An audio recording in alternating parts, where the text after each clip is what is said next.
Welcome to Your Mac Life for Wednesday, November the 16th, 2016. I am your host, Shawn King. This is Your Mac Life. Thank you guys very much for joining me here on the show this evening. Whether you tune in live or whether you listen to the archive, thank you guys very much for joining me. As always, on tonight's show, we're going to be joined by our good friend Jim Dalrymple of The Loop at loopinsight.com.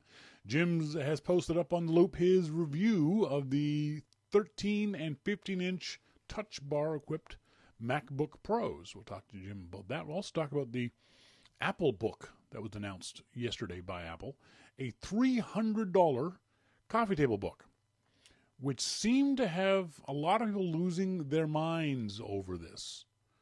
My thoughts are, who cares? This, to me, doesn't signal the end of Apple. This is not Apple on the downward slide. This is not a vanity project by Johnny Ive, and if it was a vanity project, who cares? We'll find out from Jim what he thinks about that. We're also going to talk about augmented reality glasses. Snapchat, or Snap, just announced started selling their Snapchat Snapper Spectacles, is what they're called. This is just, in my mind anyway, the reincarnation of Google Glasses. And there's a rumor that Apple is going to be bringing their own out next year. What do you think of that? I don't think it's going to be the same. I don't think it's going to be a recording thing from Apple because of the privacy implications of it. We'll talk about that with Jim a little later on. But what do you guys think about this kind of technology? It is the future. It is undoubtedly, in certain aspects and markets and enterprises, a good idea. But for the average person who walks around the street, you know what? To be honest, no one gives a shit about your life. All right? The vast majority of people don't care. We'll talk to Jim about that. And in our starting point photography segment, we're going to talk about going on safari. One of my students, I taught this past weekend, the lucky thing is going on a real live African safari. She's going to fly into Nairobi on Sunday, and then she's going to spend 10 days in the African savannah, the desert, the forest, the plains of Africa. And she needed a real quick crash course in how to use her camera. So we'll talk about that. We'll talk about what you should do when you're traveling, especially in situations like this where things are a little bit more adverse than they would be if you're just going to London or Paris or that kind of stuff. So we'll talk about that in the starting point photography segment. First up, some housekeeping stuff. I got to send a gigantic shout out to my good friends Pam and Steve Melnicki. They are celebrating their 25th wedding anniversary today.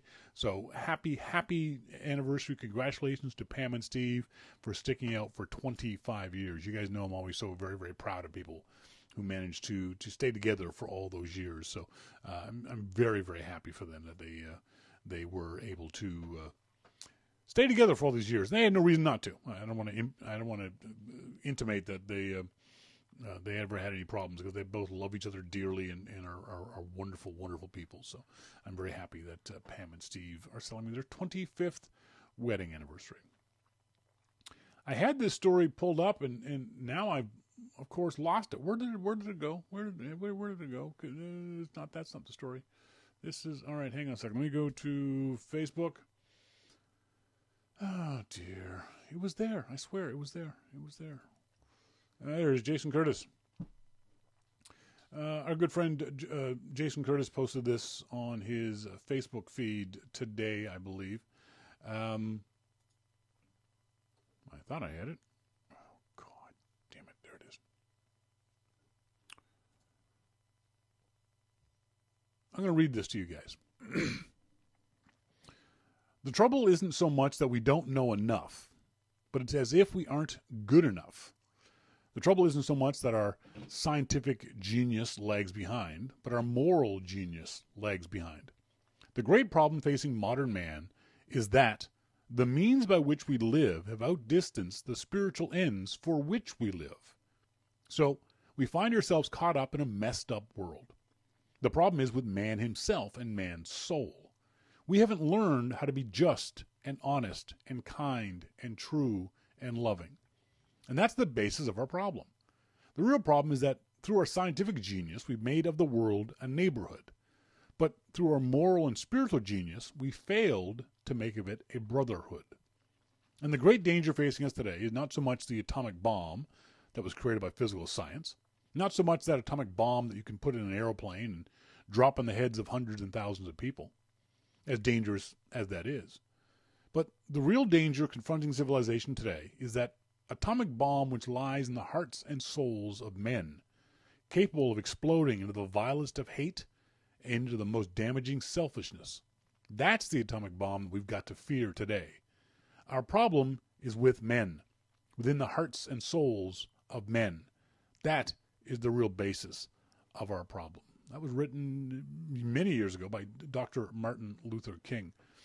And as we've gone through this past week with the American election, I read that today and it really hit home for me. We have failed and are failing, as Martin Luther King said, to be true and just and loving and accepting and understanding of each other. You've seen stories over the last few days of Facebook and fake news and those kinds of things. And this was something that I saw coming 25 years ago when I first started using the internet. It was real obvious to me that there was going to be a time, and we are now in that time, where we were going to become more insular. We were going to start using this technology to block out the stuff we didn't like. I remember one of the things when I was a kid living in Halifax, Nova Scotia, and we lived in married quarters. And it was a neighborhood of, I want to guess, 500 people. And not everyone got along, and not everyone liked each other. But you had to get along. You had to find a way to at least tolerate each other because you had no choice. You had to walk the same hallways as the other person. You had to go to the same school as the other person, the same grocery stores as the other person. One of the issues we have nowadays with the internet is that it's very, very easy for us to exclude those we don't want to deal with and become very insular in our own groups, whatever group that may be, whether that be Mac users or Chevy users or white people or racist or whatever group it is. It's really easy now to just be part of that group and not part of the brotherhood, as Martin Luther King said, of the whole world. And accept others for their differences, good or bad. Understand, even if you don't agree with other people. I once heard someone talking about gay and lesbian people, what we now call LGBTQ. I think I'm getting the numbers right. And this was many, many years ago. This was when I was a kid. And, there was that stuff when you were a kid. You sort of heard the adults talking about this member of the family. I think it was a cousin of mine or something. I don't remember who it was. But one of my aunts said, I don't agree with their lifestyle, but I still love them. And I understand that that's who they are. It's not for me. And I don't agree with it being for them, but I understand it and I accept it. If we could all be more like that, even if you disagree with someone, understand and accept it. Now, I'm not talking about extreme beliefs. One of the problems that, at least here in Canada, we see in America is this hard line in your political discourse that the other party is just wrong.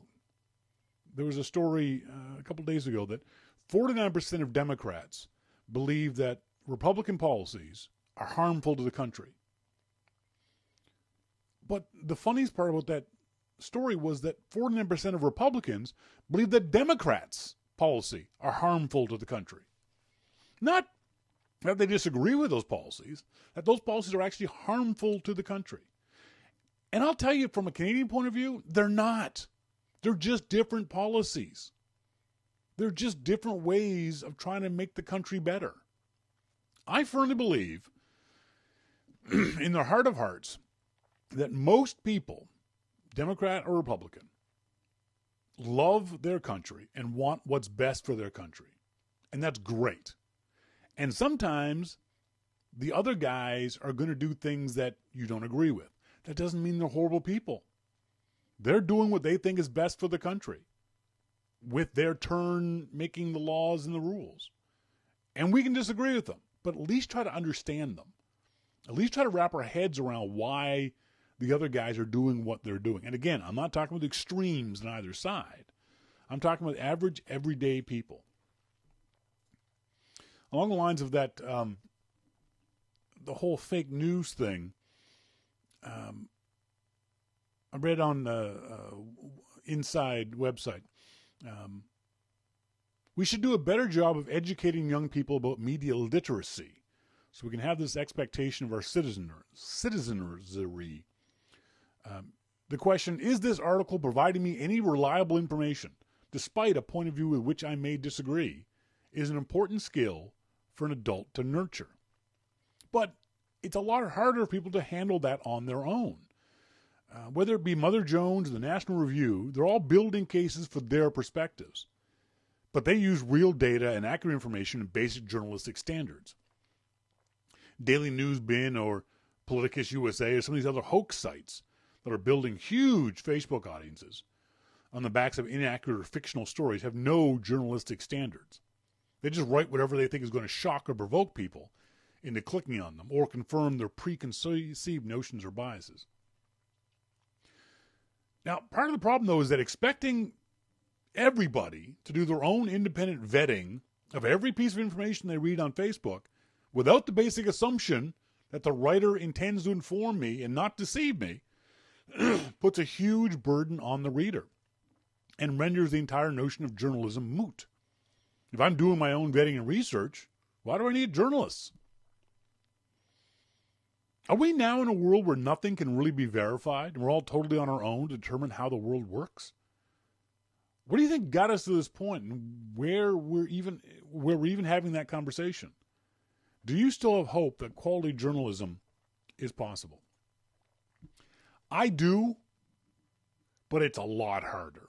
The internet has made that a lot harder. MacMan says, I've given up on smacking people on Facebook upside the head with Snopes links several years ago. Yeah, because there's so much of it. There's so much stupid shit on Facebook. Now, I'm lucky. Through choice, I've pared my Facebook feed down to just those people who I know are smart. So if I follow you if you're a friend of mine, I follow you on Facebook, you're one of the smart ones. Even if I disagree with you politically, I know you're smart enough because my Facebook feed has very little of that bullshit in it. Same with my Twitter feed. Because I follow the right people. I find people I trust, and I follow them, and then I trust what they post too. Wayne says, however stupid your belief, you can always find an entire community online that agrees with you. Yeah, absolutely. That's part of the problem. The internet's made stupid universal.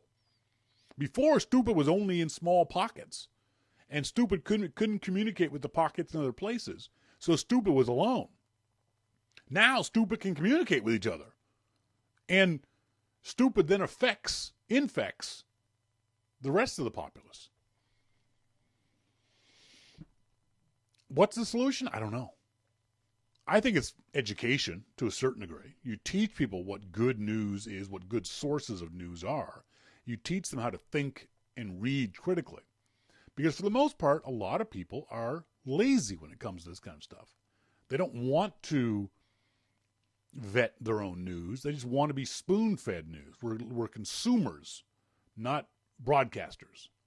So it's a very, very hard thing to fight. But we've got to fight it. We don't have a choice. Do we want the fake news to take over?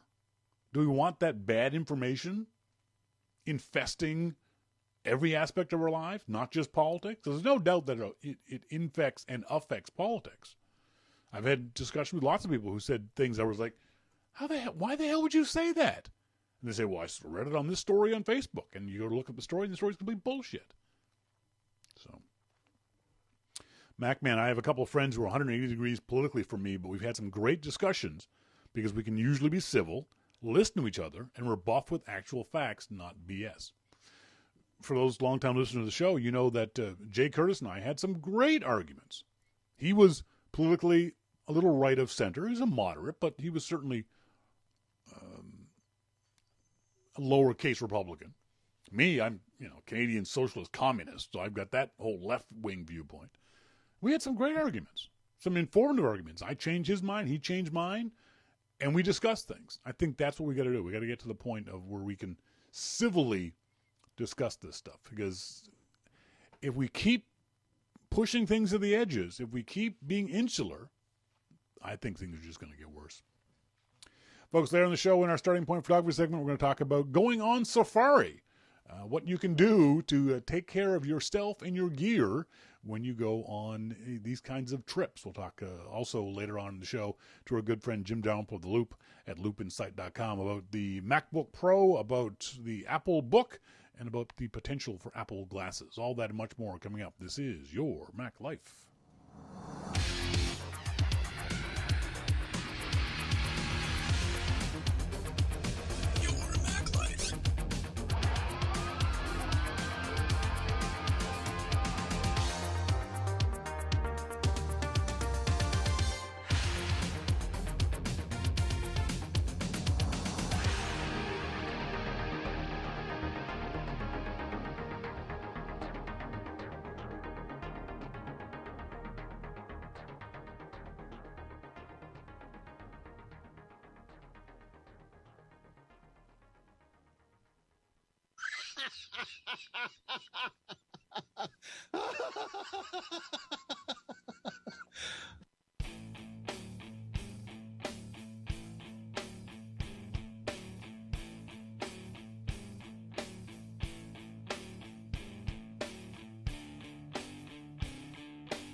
Welcome back, folks. This is Your Mac Life. I am your host, Shawn King, joined in our phone room by our good friend Jim Dalrymple of The Loop at loopinsight.com. Jim, how you doing?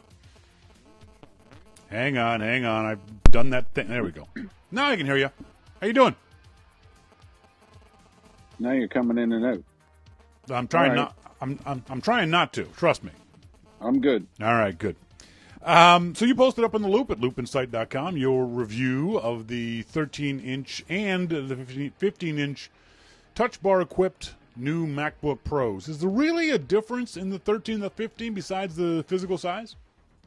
Well, there are. I mean, the ports are different. There's more ports on the 15 than the 13. And I just, to me, it's about the size, the real estate, screen real estate when using the 15. I find the 11, 12, 13, whatever, a bit too small to do audio with. Yeah. So when I have a 15, it gives me a lot more room to be able to work with audio and Pro Tools or Logic and whatever it is. When you're sitting at home and doing that kind of stuff, are you doing it attached to another monitor, or are you sitting down in your backyard under the bridge or a coffee shop? Well, most of it I'll be sitting in a room, but I don't have another monitor attached. Oh, really? Okay. Yeah, so I'm working right on the computer, but I do have a Universal Audio Apollo attached, so that's what all the music goes through. Okay. So screen real estate really makes a difference in that situation, doesn't it? Oh, yeah. I mean, and I said this in the review, that for most pro music, you're not going to have a MacBook Pro as your only system. Yeah. You may take a project and go somewhere to record something specific, but I have a 27-inch iMac that I use. Yeah. That's my music computer. And then, the question for me with this MacBook was, could it do it? If I needed it to, could it work? And it did. Did it with any kind of compromises, or did it work the same as your previous 15-inch MacBook? Well, because again, most pro users are going to have some type of outboard gear. They're Yeah. going to have an interface that they will use, like the Apollo, and that's just a matter of plugging in. So if you have the port and you plug it in, you're good to go. That's for me using that gear, I just need the processor to be able to handle recording as much audio as I want. Yeah. And, I set up a 40-track Logic project. And I had loops, I had drummer tracks, and I recorded live audio into it. Yeah. And the computer never glitched. Nothing. So, to me, that's pretty significant. Yeah, no kidding. Because audio is, and these weren't steady audio tracks. These were coming on and off. There were different loops in different spots. The drummer was changing beat, doing different things. I was editing some of that stuff live as it was playing, and the computer, it never glitched. There was no audio pops or pings or anything else, which does happen. So I was very happy. And in doing all of that, I also had effects on different channels, compression, EQ, stuff like that. And Logic was using 1 gig of RAM. Yeah. Which isn't that much, yeah. I would have expected it to be using a whole lot more. Yeah, me too. I really did. But I pulled up the activity monitor and looked, and I was surprised. There are two main physical changes to the 15-inch Touch Bar enabled MacBook Pro. Obviously, the Touch Bar, we'll talk about that. The next one seems a lot of people talking about it, and understandably so because they're so personal, is the keyboard. The keyboard Apple has changed, and apparently in a significant enough way for commentary about it to be in almost every single article. Is the keyboard one of those things that you're either going to like it or you're not, or is it universally likable or universally hateable? I love the keyboard. Yeah. I have loved that keyboard from the time I tried it on the 12-inch MacBook. I think that the keys being depressed evenly instead of on an angle like they always were with the old mechanism is great. Now, I did say in my 12-inch MacBook review that it'll take a while to get used to it because you don't think that you hit the key, but you really did. And it seems to me that they fixed that in this new revision. They did make some changes, and now the key has a little bit more travel space. So when you press down, you actually press down. Mm-hmm. And it's not so much of a just touch the key. It is moving. So to me, that made a huge difference. I really enjoy it.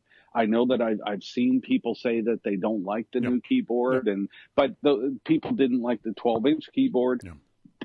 I love them both, and I love the new one even more.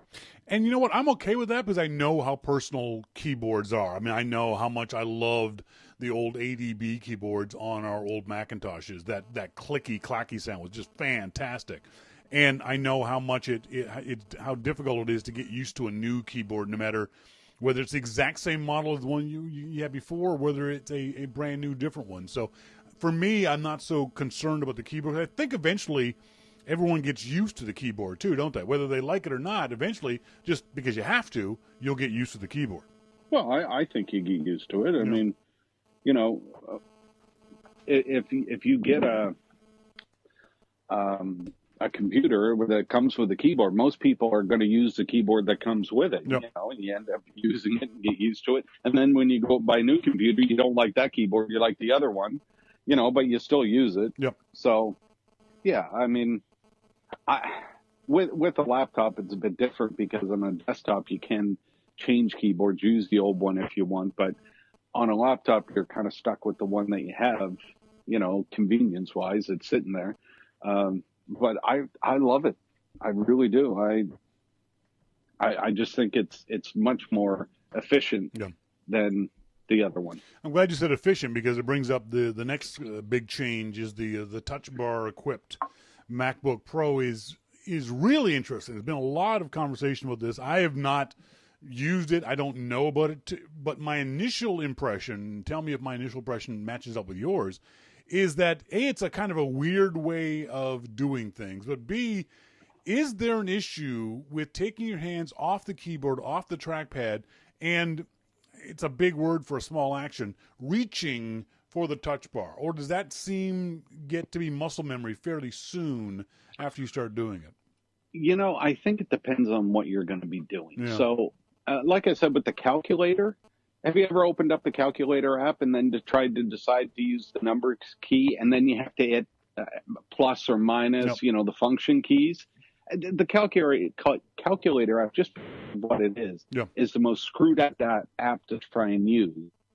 You can use your mouse to hit the numbers, and then use your mouse to hit the plus key, and then equals and clear and all. Well, with the touch bar, you can use the numbers, and all the functions are in the touch bar right above it. Yep. So it's very quick. It makes a lot of sense. And there are a lot of instances like that with the touch bar that just make it a lot easier to use. And let's face it, if you're going to add some functionality to a traditional laptop, you've got to be a bit inventive on how you're going to do it. So this is the way that they decided to try to do it. Now, there's another aspect to this for the pros.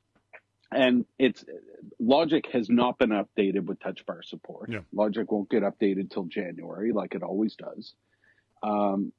But when I'm working on a project, I'm so used to key commands and everything that I do that, that's just ingrained in my workflow. Yeah. It's there. It's what I do. So I don't know how much I'll use the touch bar in a pro sense. Yeah.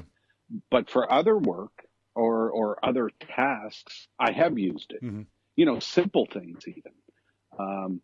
But emojis and opening up a new Safari tab. I mean, the button is right there. Safari is open. You just press it and with your finger. Now, those aren't huge things, but it's still useful under some circumstances.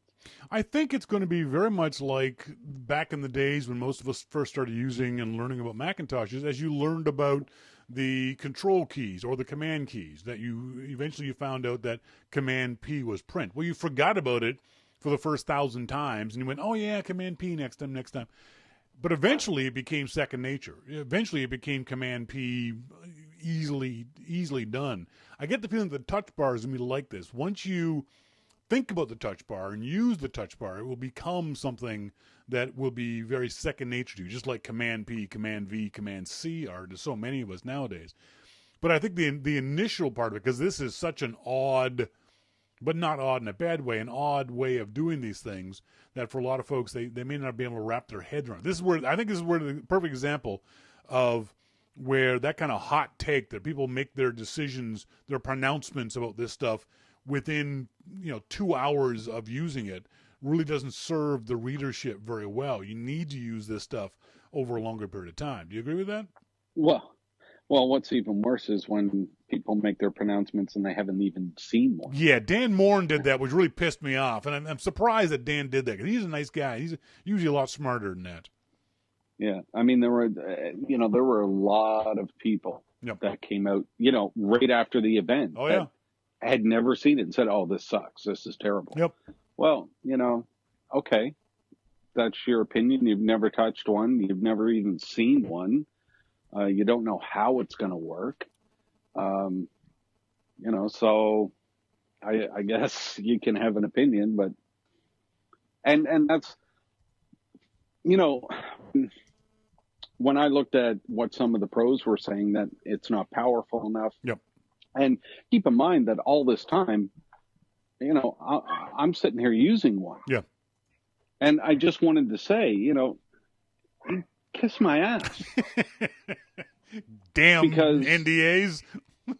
Because it is powerful enough. I mean, here's what I'm doing on it that, you know, I did on a Mac Pro before. Yeah.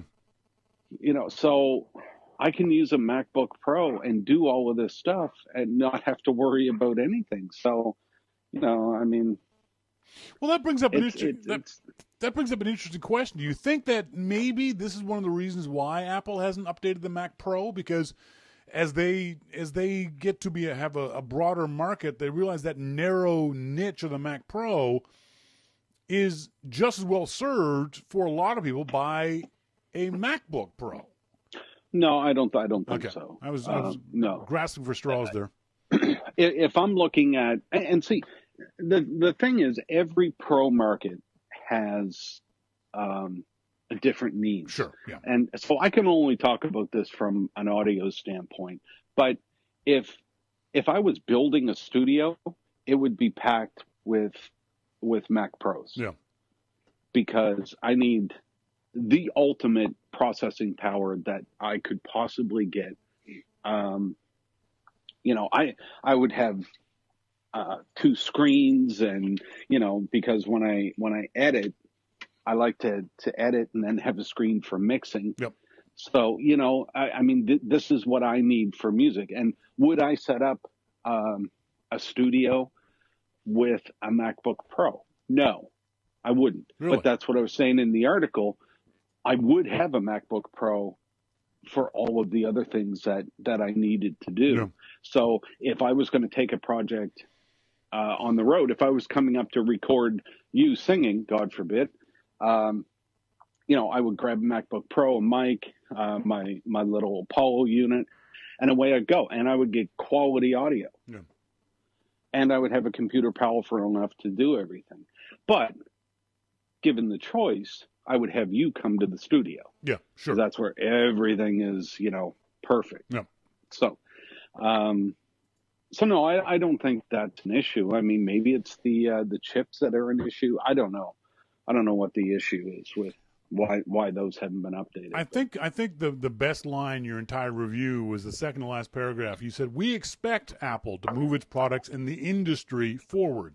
Sometimes those changes can be difficult, but we can't tell Apple to move forward but not change anything." I think that's the key to all of this stuff. If we keep that in mind, then I think we can be more understanding of the way Apple does stuff. Even if you don't agree with what they do, was saying this earlier about understanding but not agreeing, is that we are constantly asking Apple to give us new stuff, and when they do, a lot of people then bitch about it instead of at least waiting to experience it. Well, I mean, Apple has a few ways that they can do things. They could release new MacBooks or Mac Pros every other month if they wanted to. Yep. Oh yeah, we updated the Wi-Fi card, or we did this, and people would, you know, I mean, it would just be silly. Yeah. But Apple waits until technology is ready, and it can most times significantly improve something on the system. Yeah. That may not be the outer design. It may be the inner chips. It may be the screen. It may be, you know, whatever. But they try and add something to the computer. Sometimes we'll add what was it with the MacBook, a Retina display and colors. Yeah. You know, we have a gold one and a rose gold one, or, you know, but there's something. And, you know, it just seems when people are complaining now about the dongles, I get it. I had to go out and spend $30 on a dongle just to get my music gear to work. Yeah. And that was just for the music thing. Pro Tools wasn't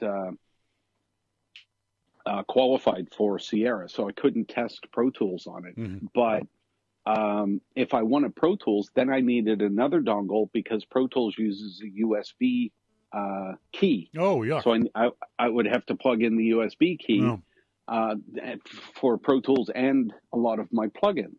So, you know, there's something else. So I would need 2 dongles for those. Yep. So there's 3 of my 4 ports gone already. Mm-hmm. You know, so but did I like going out and spending $30 on a dongle? No. Yeah. Do I really, really care? No. You know, I bought it. I came home. I plugged it in. Everything worked perfect. And I opened a 40-track project and started working.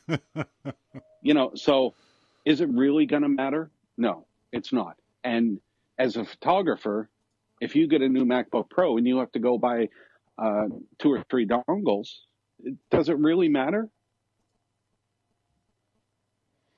Hello? Yeah, I'm trying to decide whether it is or not. It's more of an annoyance than anything else. I don't know if it doesn't matter. People always use the excuse, well, you're spending $3,000 on a laptop, another $30 isn't going to matter. Well, yeah, $30 is $30. You don't want to waste. $30 does matter. Yeah, you don't want to waste your money, and especially when you've seen the past when you didn't need the dongle. And now in the future, you're going to need the dongle. It doesn't matter what it costs. It's all just a minor annoyance, but we'll get over it. And again, if you want Apple to go forward, if you, as you said, want Apple to push the industry forward, I think that's the key. Because in 6 months, a year's time, this will not be a conversation. In 2 years' time, every single machine that you can see at Best Buy, Windows, PCs, and Macintoshes will be the USB-C port. That's just the way the industry is going to go. Apple just happens to get there faster than everybody else. That's all. It's true. It's the way it's going to be. And, I said that in the article too, that, in 6 months, this conversation won't matter. Yep. Now, Wayne makes the point, barely in the IRC chat room, dongles tend to get lost in a way built-in ports don't. Yeah, but to that I say, keep track of your shit. Don't lose your shit. It's like people said that the wireless headphones are going to get lost. No, they're not. I mean, I'm not a child. I can keep track of my headphones. I have. No, to be fair, I'm as worse as anybody. I've forgotten power cables in bars. I've lost dongles. I've lost stuff. But you know what? That's my responsibility to keep track of my stuff. Yeah. And very soon, all of the things that we need dongles for will be coming out with USB-C built in. Yep. So then we'll just be able to plug directly in and we won't need the dongle. Yep. So, it's to me, it's not that big of a deal. Speaking of big deals or not, our friend Darby Lyons on Twitter this morning said, "We've reached peak tech dipshit. People offended over the price of a fucking coffee table book." Can you believe this? This was one of those things that if I hadn't seen it happening before my very eyes, I would not have believed people who I respect, people who I know, saying things like Ted Landau said, "Is this some kind of joke from Apple? $300 for a book? Really? The last time I felt this low about the direction of Apple is heading, it was the previous century." Are you kidding me, Ted? Who cares? Is there a story here? Why are people whining about this book? I don't know. All right, thanks. Do people not understand the price of coffee table books? You know what? I think that's part of it too. Is that people just, maybe these tech people aren't in that world where they've gone to a bookstore and seen a $300 book, a $400 book, a $500 book. I mean, there are table books. Yeah, there are coffee table books that cost $1,000 or more. Absolutely.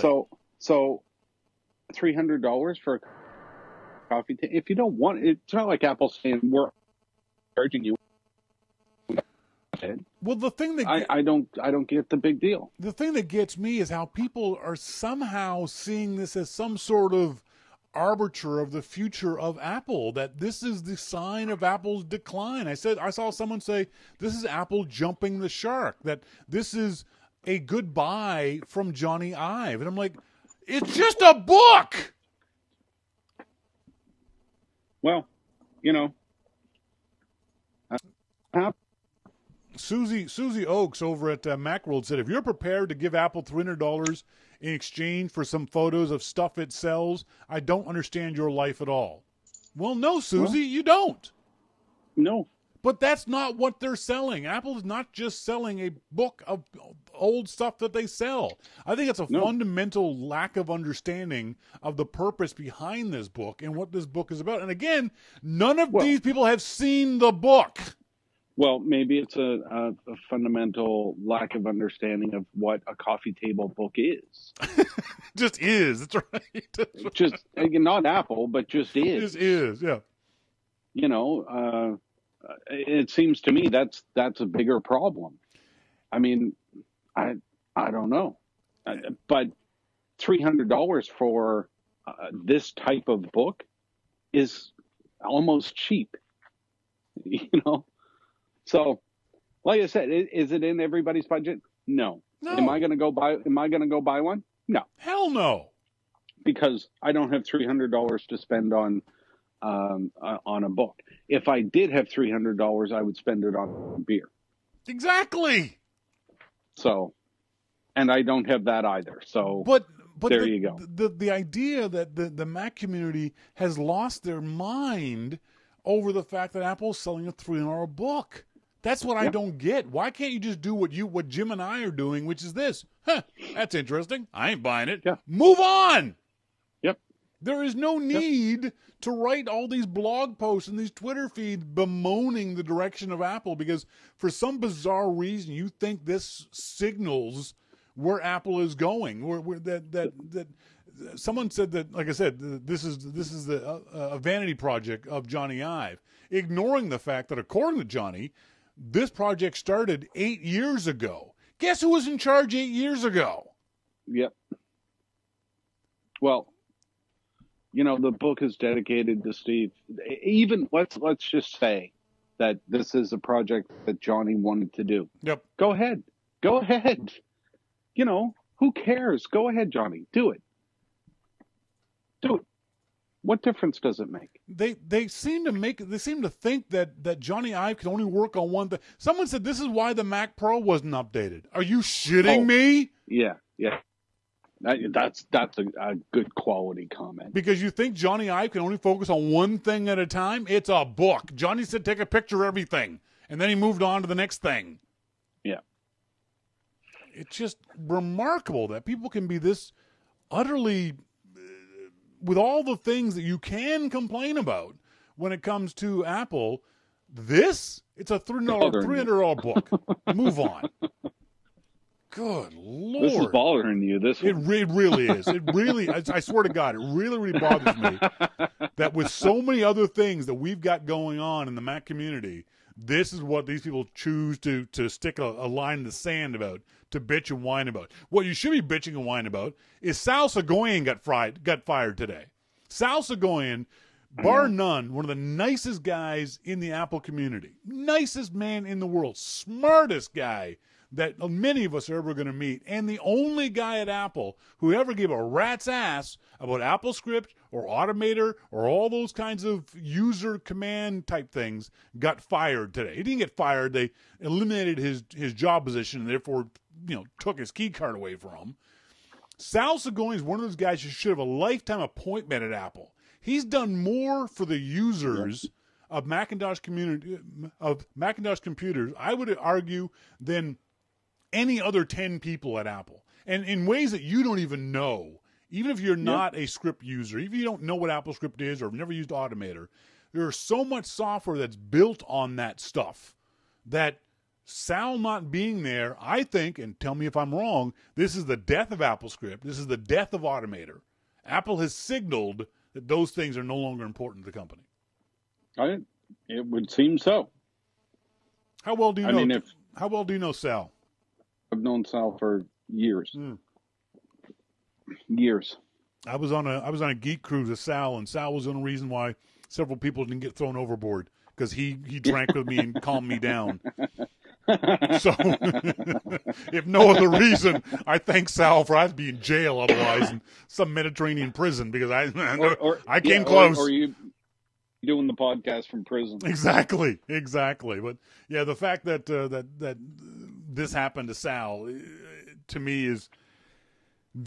me might be more of an indicator of the direction of Apple in a negative way than any $300 book. This is obvious because, like I said, Sal was the only guy at Apple who had the muscle, who had the juice to make sure Automator and AppleScript and those kinds of things were included in various apps. And there's a lot of pros out there who are going to be really upset If you use Final Cut Pro, if you're a music guy, you use these kind of scripts on a regular basis to run automated software. And if it goes away, your job just got a lot freaking harder. Yep, it's true. It was announced earlier this week that Snapchat spectacles have come out. To me, these things feel like the second coming of Google Glass, and not in a good way. There is undoubtedly going to be privacy, at least concerns with these spectacles, if not out-and-out violations. And yet, on the heels of that, we hear Bloomberg citing unnamed people familiar with the matter that Apple was in the exploration phase of digitally connected glasses that display information in the user's field of vision. How much credence do you give this rumor? Well, here's the thing that I think people need to understand about this rumor and about Apple. They are investigating everything. Yes. They always have been. They always will. And that's why they can come out with some cool products, because they continue to investigate everything, including glasses. Now, to be honest, I mean, this sounds very much like augmented reality, you know. Hopefully they don't have a record function on them. Yep. But am I surprised? Am I surprised by anything that comes out that says Apple is investigating this? No. Yeah. Because Apple is investigating everything. That's right. Apple has, I don't know, I'm pulling the number out of my butt, a $10 billion R&D project. And as Apple has said, there's 1,000 no's for every yes. Well, what do you think they're saying no to? Just because this is a rumor doesn't mean that this is a fact. This could be some guy saw one thing on a table somewhere, and he went running to Mark Gurman at Bloomberg, and Gurman, as he is wont to do, blows this up, and everyone just circle jerks Bloomberg and Gurman, and it becomes a big story. When all this might be is just some prototype that Apple is testing out. Like the car, like the TV, like the moon rover. You know, Apple, like you said, Apple experiments and tests a lot of different things. That being said, I don't think that Apple would ever do a device like Google Glass, like the Snapchat spectacles, that, like you said, that records things. I can definitely see, although I probably wouldn't wear them, the idea of a screen on your glasses that shows you information. That basically, imagine an Apple Watch on your glasses, where the time would be there, your text messages might pop up, notifications would pop up, information, augmented reality overlaid over your view of the world. I can't see, with Tim Cook's statements on privacy, this ever having a Google Glass or a Snapchat spectacle record function. Well, I think that we can't take, there's two things that we can't take too seriously with reports on Apple. One are reports that they're investigating new products. Yes. And two is patents. Yeah, oh, absolutely. Absolutely. You know, patents are patents. It doesn't mean anything. It just means somebody came up with a new way to do things and they want to protect it because they might circle back to it at some point. Doesn't mean that they're going to do anything with it. So I don't pay any attention to either of them. I mean, some of them are interesting and some of them are worthy to say, oh, this would be very cool. Yep. Very cool. But, you know, you can't say, oh, I bet Apple's going to release this at WDC next year. No. Yeah. They might never see the light of day. But when they go back into their patent archive in, 3 years and say, didn't we do something with this a little while ago and don't we own it? Yeah, look, there it is. Wonder if we can incorporate that in here. Or somebody comes up to them and says, hey, can we license that patent from you? Yes, here, give us a license for $1 million and it's yours. You can go off and do whatever it is you want with it. But the idea is ours. Yeah, I think a lot of those patents are, like you said, they're protecting ideas, and or Apple's waiting for the future, and or they're waiting for someone else to come along and license those patents. Just because Apple's patented it doesn't mean that's going to be a product or a project anytime soon. I think the Apple AR goggles thing, I think, is along those lines. I would give the odds of this happening inside the next 2 years maybe a 25% chance of happening. I don't think it's actually going to happen. Yeah. Yeah. Folks, been talking to Jim Dalrymple of The Loop at loopinsight.com. He's here each and every week. Whether he wants to be or not, it's part of his probation. Jim, Jim, thanks very much for being here, buddy. Appreciate it. Thanks a lot, Shawn. Talk to you later. See you. Bye. I bet you a lot of you didn't know that. This is actually a court ordered. Apple Jim has to do this. I'm kidding. He doesn't. For those of you who heard the buzzing, I'm sorry. I don't know where it was coming from. I've checked all my cables. It's not a cell phone buzz because I was talking to Jim by FaceTime. I was going nuts trying to make sure everything was locked in. So, sorry. I'm sorry. My apologies.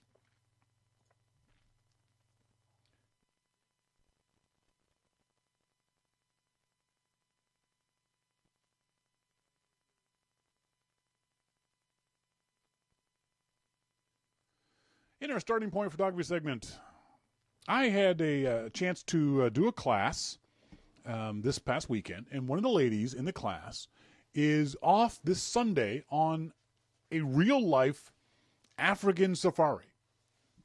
Yeah, she's going to go shoot lions and tigers and giraffes and zebras and cool stuff. Lucky her. That's so cool. And so she was asking me about, she's a brand new photographer. She is someone who she's borrowed her son's DSLR, and she basically did a crash course in photography. So the first thing I told her was, don't stress out about the photographs.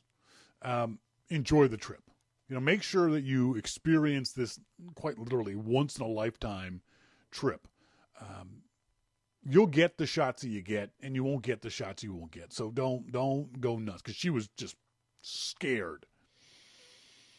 I said the most important thing for you is to, no matter what camera you use, she's got a little Nikon D3300, and she also has a little Canon PowerShot. I said, no matter what camera you use, focus on composition. Focus on how pretty it looks in the viewfinder. And I gave her the rule of thirds and crop with your feet and that kind of stuff. I said, don't worry about settings in the camera. I told her about the scene modes on her Canon and the scene modes on her Nikon. I said, so when you're looking at something and you see that it's a landscape, look for the landscape mode on your camera. That'll help a little bit.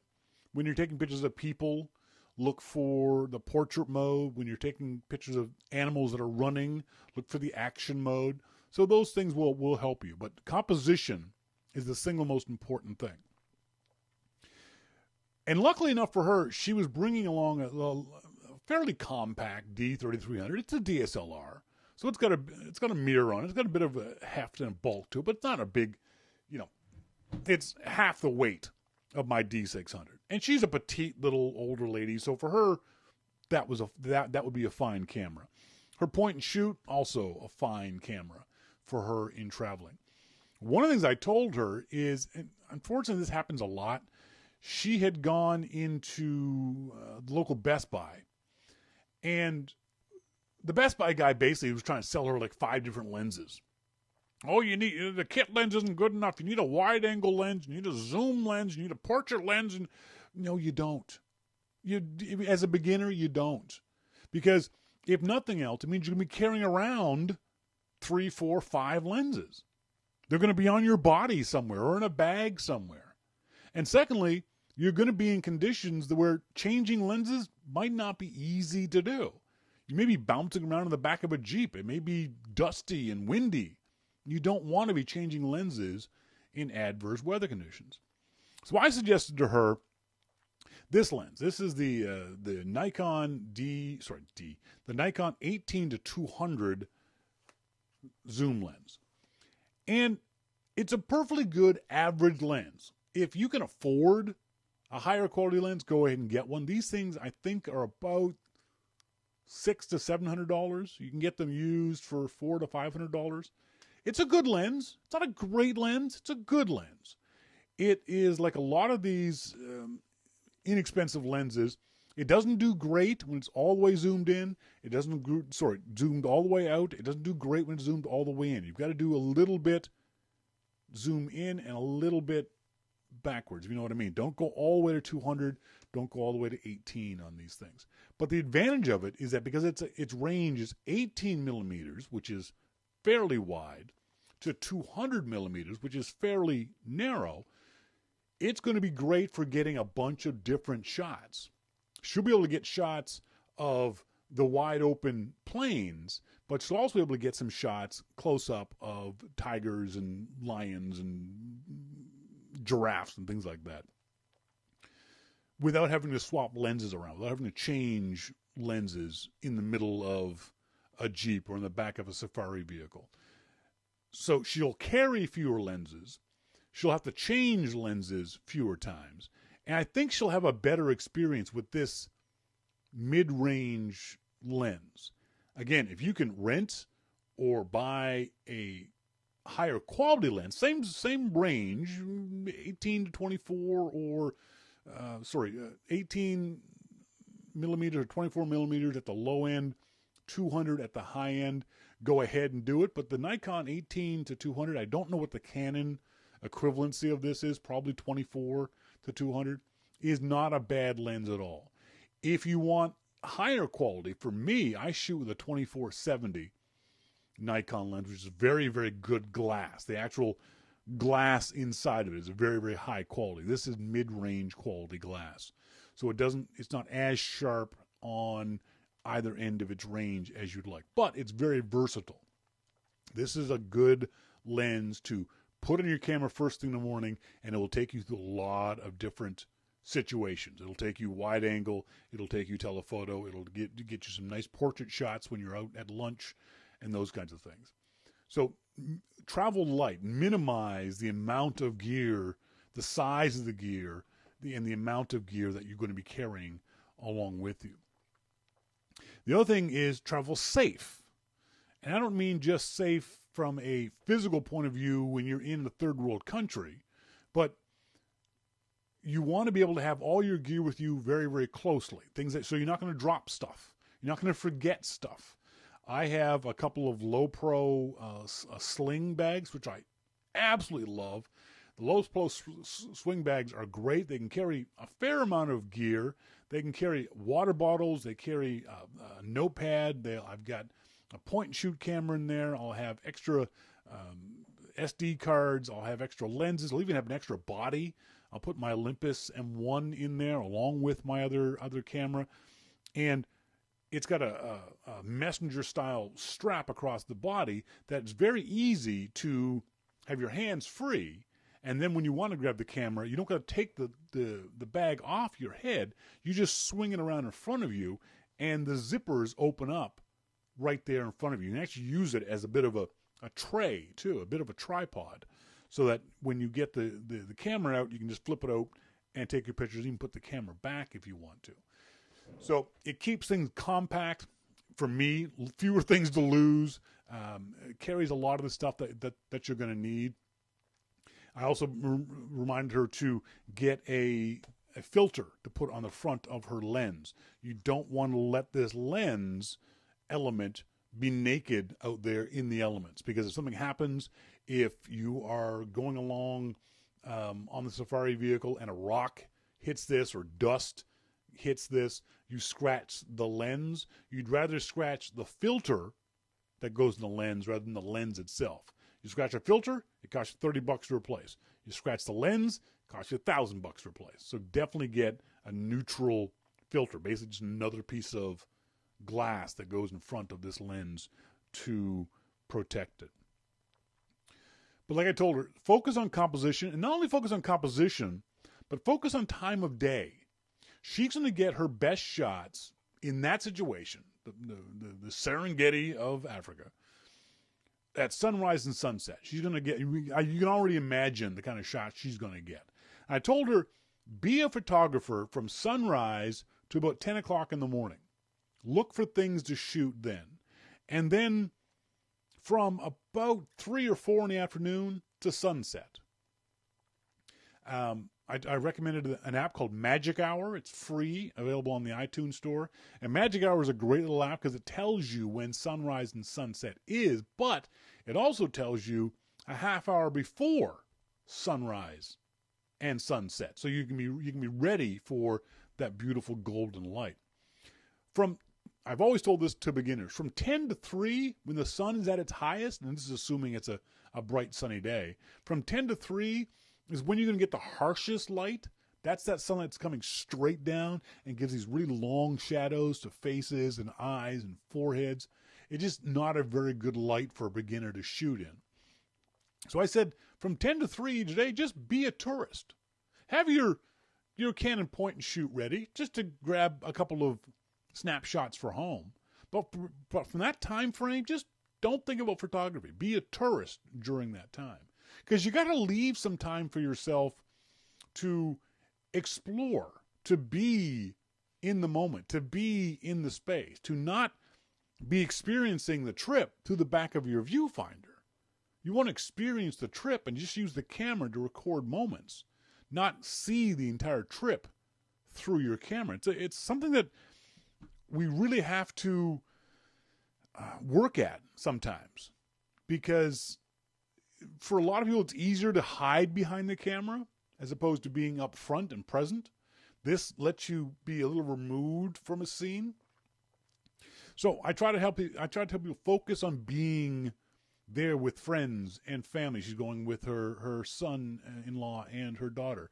At those points in time, be there. Enjoy the environment. Enjoy the food. Enjoy the sounds and the smells and everything else about this, again, once-in-a-lifetime trip that you can soak in during those times. Because those memories will be as good as the photographs you take. Obviously, the memories will probably be even better than some of the photographs that you're going to take. And then the other thing I told her was research. Go to Flickr. Do a search for, look at your itinerary, and go to Flickr and do a search for maybe that tour group that's taking you places, or for the city, Nairobi, for the national park that you're going to be at, for whatever elements are in the itinerary. Because first of all, it'll get you excited about where you're going. Secondly, it'll get you sort of used to what the place looks like before you get there. It'll take away some of that culture shock. But it'll also show you what other photographers have done. And it's perfectly okay as a beginner to try to recreate their shots. You're probably not going to, because you're not good enough. But it's kind of fun to think, oh, there's that place there. I want to go and take a picture there. Or I told her, I said, I have that mental image of the picture I want you to send me. And it's that shot we've seen 1,000 times from 1,000 different photographers of Kilimanjaro off in the distance and that one tree in the foreground. I have no clue where that is, but I know that I've seen 1,000 of those pictures. I said, I want you to focus on taking that shot. Look for that shot. Find that shot and send me that shot. Snow-covered Kilimanjaro off in the distance and one of those trees in the foreground. She's going to have a lot of fun on this trip. I kind of was basically trying to calm her down because she was so stressed out. This is a big deal for her, but she was stressed out about the photography. And I said the gear she's got is perfectly okay. She thought she'd have to get some big giant fancy cameras and big giant zoom lens on it. No, you're not. You're wasting your time and energy because you're not that good of a photographer. You just aren't that good yet to warrant the bigger camera or the bigger lens. Become a good photographer, and maybe next time you go, hopefully you'll get to go again, you'll take better shots. But right now, a D3300 with a good wide range lens and a little compact point and shoot from Canon, you'll do fine. The other thing I told her to do too was, and I've said this in the show 1,000 times, I told her to go to the store and buy the nifty 50, the 50 millimeter Nikon that's under $200, because that's a really, really good camera for darker shots. She told me that they were going to at least one night safari where they would use lights to shine on the animals. That kind of lens, it's not a zoom lens, but you'll get those shots because that 1.8 millimeter, or sorry, 1.8 aperture will open up really wide and be able to get you a lot of good light. So just play around with that one. The other thing is too, I told her, practice. She's got a week. Practice learning how to use the camera. Read the manual. Know where the buttons are. Know how to change to your mode, your landscape mode, your action mode, and your portrait mode, and all those kinds of things. Know how to do that so you're not trying to fumble around with a manual in the back of a Jeep driving through the plains of Africa.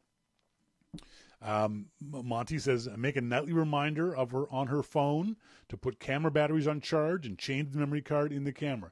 Exactly. I did that too. I told her to go and buy extra memory cards. She doesn't yet know if she's going to be bringing her laptop. Well, if you're not, you better have some extra memory cards. These are fairly inexpensive. You get them between $20 and $35. This one is a 32 gigabyte SanDisk card. I told her to buy at least 5 of these, because what you can do is they'll often come in a little package, and you can write the day of the week that you took the photos. So that night, write the date on it, and then put this away. Put this in your luggage somewhere, because you don't want to leave the cards in the camera for 2, 3, 4 days, because something happens to the camera. If the camera dies, it might take the card out with it, and you'd lose 3, 4, 5 days of photos. Do something to protect these photos. Either get them off and put them on an external hard drive, or a laptop, or to the cloud. At the very least, put the card in a safe place that it's not going to be affected by the weather or humidity or those kinds of things until you get back home. But you've got to protect these cards, because that's where your memories are. And I did tell her to get an extra battery. Even though that D3300 is decent enough on batteries, you always want to have a backup battery, especially if you're going to be shooting for long periods of time. If you're going to be shooting from sunrise to sunset and even into the night, you're going to want at least a second battery. MacMan says, if the camera gets lost, stolen, or broken, you'll be glad you did. Exactly. Monty, if Mufasa eats the camera, there's only one memory card, all the pictures will be gone. MacMan says 32 gigabyte cards like $20 now. You're down there in the States, they're quite cheap. They're about $30 here in Canada, but even then, I've probably got 10 32 gig cards in my camera bag, just because I don't ever want to run out of them, and I use them as backups. I alternate them for each shot. So think about what you're going to do. Think about how you're going to do the shots you want to get. I told her to think about the kind of pictures she wants to get. Does she want to get people pictures? Does she want to get animal pictures? Think about those kinds of shots and work towards getting those shots. Wayne, how many shots is 32 gigabytes for typical photographer quality? Wayne, I shoot in RAW, and I can get, I would say, 500 shots, if not more, on a 32 gig card. That's generally, I think that's what you can assume. In my camera is like 18 megabytes, 18 megapixels, I think it is. MacMan, yeah, but if you're talking a once-in-a-lifetime safari, what's another $120 for extra cards? Exactly. Folks, as always, if you have any questions about photography, I'm happy to answer them. Send them off to me, Shawn at yourmaclifeshow.com. I love helping you guys figure out this camera stuff. I want to say a big thanks. I forgot about this. Thanks to Monty. He says, maybe you should start talking up the YML Christmas video message if you're planning on doing it again this year. Seemed to go over well last year. Some people, me included, at present, may not be around next week since it's the day before U.S. Thanksgiving. I forgot about that too. Only a couple of shows left in the year at that point. Monty, thank you very much. What he's talking about, for those folks who may not remember, is just send me a video message. You can just use your iPhone. You can use your FaceTime camera on your laptop. You can do however you want to do it. Send me a video greeting that we will use on the show. Give me your name, where you live, what you do, a little bio about yourself, and a Christmas greeting in whatever language you'd like. A happy holidays greeting in whatever way you want to do it. Feliz Navidad. Happy Hanukkah. Joyous Kwanzaa. Whatever it is. Send it to me. And I don't know, when is the show before Christmas? Let me just quickly get my calendar up. We don't do a show on the week between Christmas and New Year's. So the Christmas show will be December 21st. MacMan says, any language? Yeah. If you can do it in Klingon, do it in Klingon. I don't care. Yeah, December 21st. So we're going to do this on the 21st of December, which means we've got 1, 2, 3, 4 shows to go. So send them off to me, Shawn at yourmaclifeshow.com. It doesn't matter what size they are. It doesn't, I don't care. I'll fit them. Try to get them all horizontal. Turn your camera that way. But if you do them in portrait mode, I'll fix it. Don't worry about it. Not that important. So yeah, send those off to me, Shawn at yourmaclifeshow.com. Anytime over the next 4 weeks. And on Wednesday, December 21st, I shall play our Christmas greetings and be very, very happy for it. We did it last year. I got about 15, 20 people, if not more. I think 30 people did it. And literally all over the world, which is kind of cool. We got one from Brazil. We got a couple from England. We got a German one. We got a bunch of folks around the U.S. and Canada. So, yes, just any kind of Christmas greeting you would like. Jay Curtis got his mom to do one with him. So if you want to get other family members involved, your kids, whatever, have fun with it. Enjoy it. Let's see what we got. Sherry says Duolingo is going to introduce a Klingon module. Are you shitting me?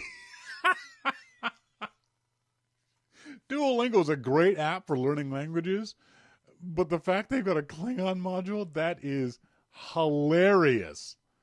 That is stupid funny.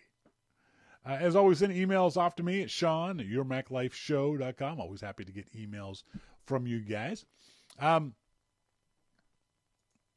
Oh, that reminds me, I've got a prizes to give away. Just got an email reminder. Remember last week, the nice folks at Walter, Softorino.com, gave me 3 copies of Walter 2 to give away. I actually used Walter 2 today to get some video from my laptop to my iPhone. Gave us 3 copies to give away. I gave away 2 on last week's show. And then I asked you guys to send me a selfie for the 3rd copy. And so a bunch of you sent selfies. Thank God there was no nudity involved in any of them, and I do so appreciate that. So I'm going to go through the list, and all I need is for you guys, someone to say stop, and I will pick the winner for this. Waiting.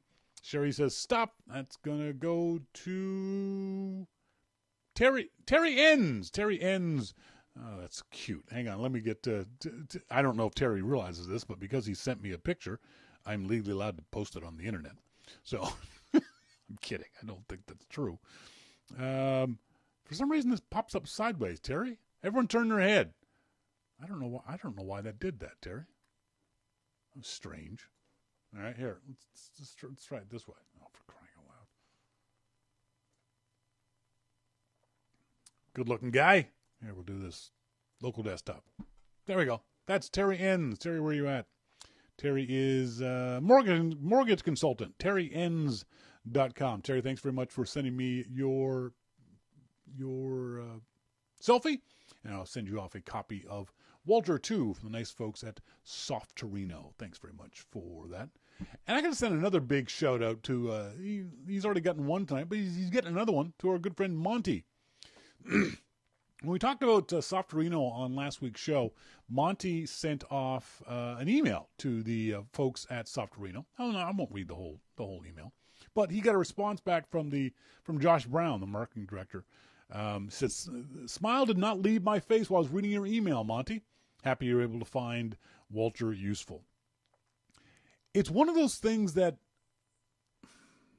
we don't see enough. Monty made the point that vendors are often dealing with irate customers as opposed to happy customers.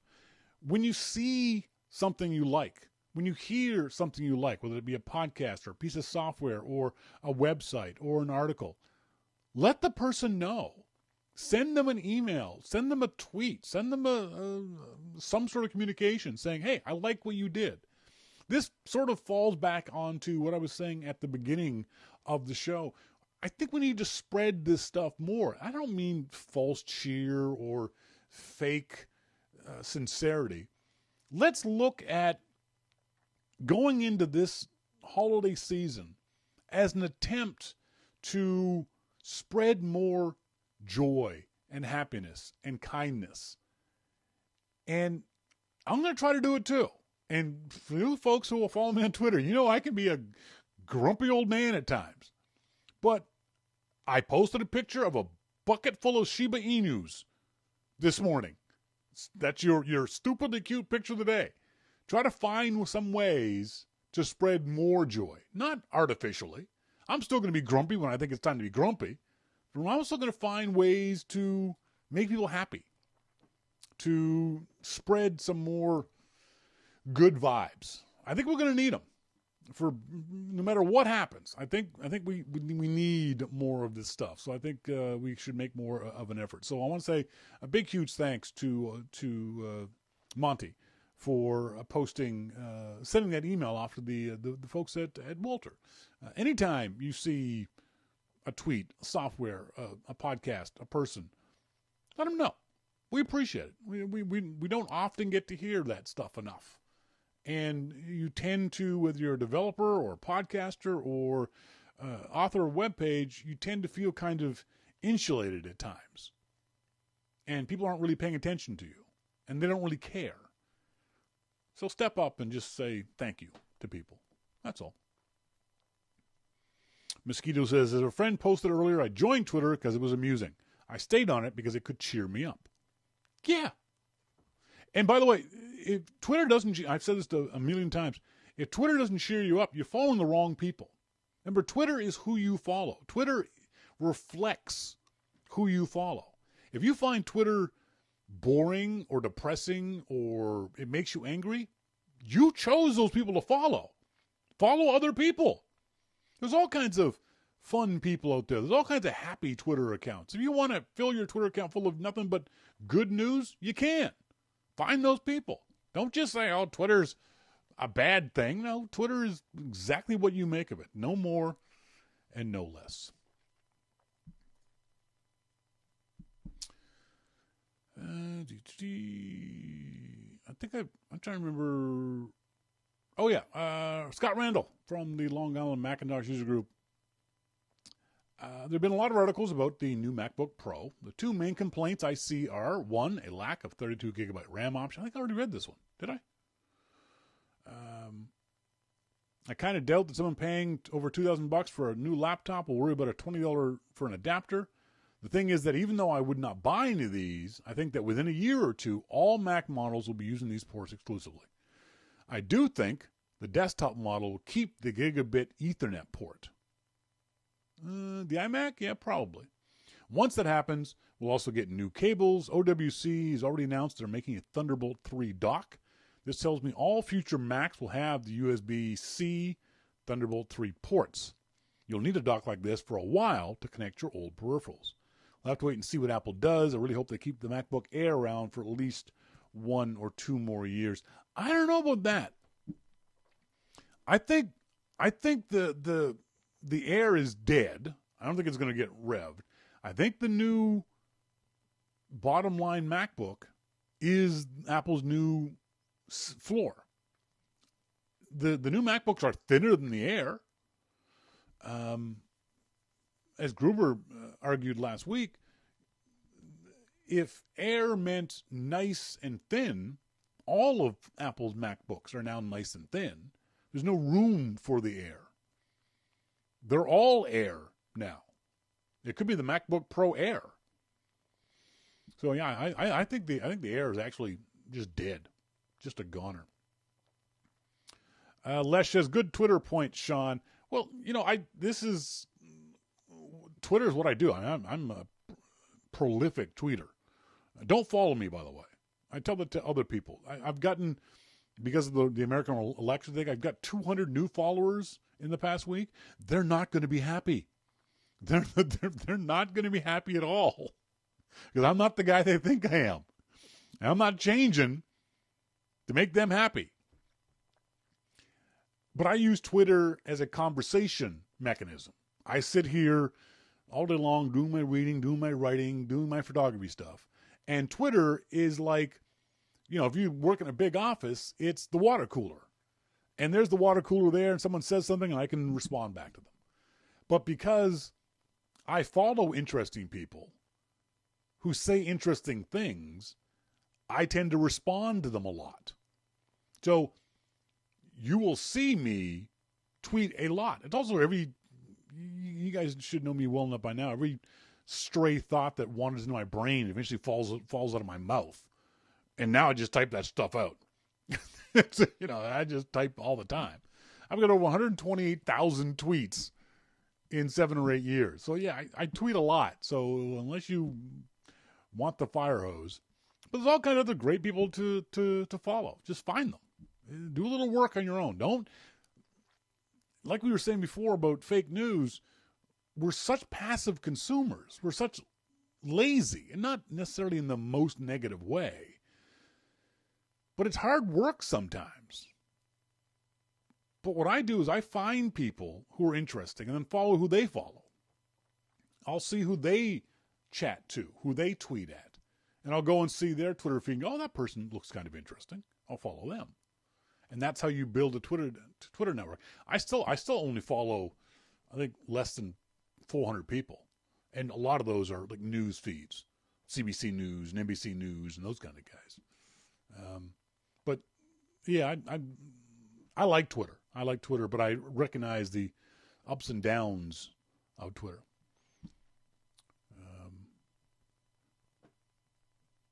I don't know where I was going with that. I think I had a point. I lost it. Send me your videos, your Christmas videos.